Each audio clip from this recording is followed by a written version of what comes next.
एक दफ़ा एक जंगल में तमाम जानवरों ने मिलकर कैंपिंग और एडवेंचर करने का प्लान किया।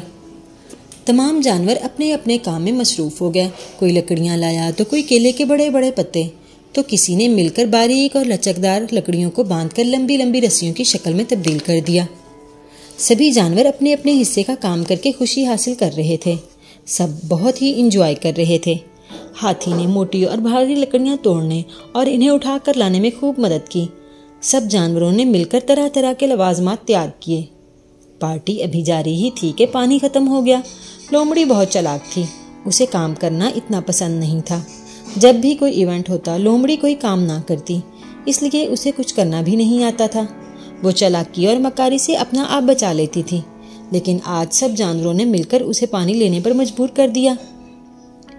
मजबूरन लोमड़ी को पानी भरने जाना पड़ा।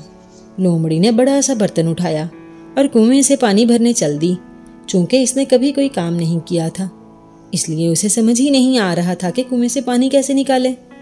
पानी निकालने की कोशिश में अचानक लोमड़ी का पांव फिसला और वो कुएं से अंदर जा गिरी। अब क्या था कि लोमड़ी को तो जान की पड़ गई। लोमड़ी तो अल्लाह से करने लगी दुआएं, अल्लाह ताला आज मुझे बचा ले, फिर मैं नहीं करूंगी चालाकी।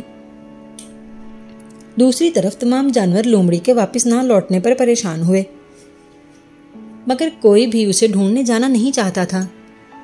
मगर बकरी को उस पर रहम आ गया। बकरी बोली, मैं लोमड़ी को देखकर आती हूँ। बकरी लोमड़ी को तलाश करने कुएं पर आती है, मगर उसे लोमड़ी कहीं नजर नहीं आती। जब वो कुएं के करीब पहुंचती है तो अंदर झांक कर देखती है।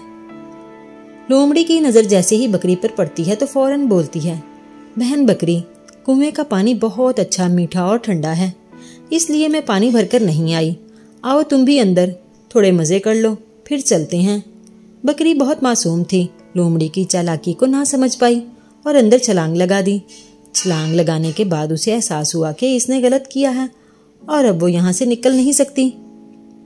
बकरी बहुत परेशान हो गई, मगर लोमड़ी बहुत चालाक थी। बोली, बहन बकरी, परेशान ना हो, अगर मैंने तुम्हें कुएं में बुलाया है तो निकालूंगी भी मैं ही। तुम पानी पी लो, मेरे पास एक तरकीब है यहाँ से निकलने की। बकरी कहती है, तरकीब बताओ। लोमड़ी जवाब देती है, अगर तुम मुझे अपनी पीठ पर सवार कर लो तो हम दोनों यहाँ से निकल सकती हैं। बकरी लोमड़ी की बातों में आ जाती है और उसे अपनी पीठ पर सवार कर लेती है। लोमड़ी जैसे ही बकरी की पीठ पर सवार होती है, जंप लगाकर कुएं से बाहर भाग जाती है। बकरी बेचारी कुएं में ही फंसी रह जाती है। लोमड़ी अपनी चालाकी से खुद को बचा लेती है और दोस्तों की तरफ रवाना हो जाती है। बकरी बेचारी अब किसी और के आने का इंतजार कर रही होती है।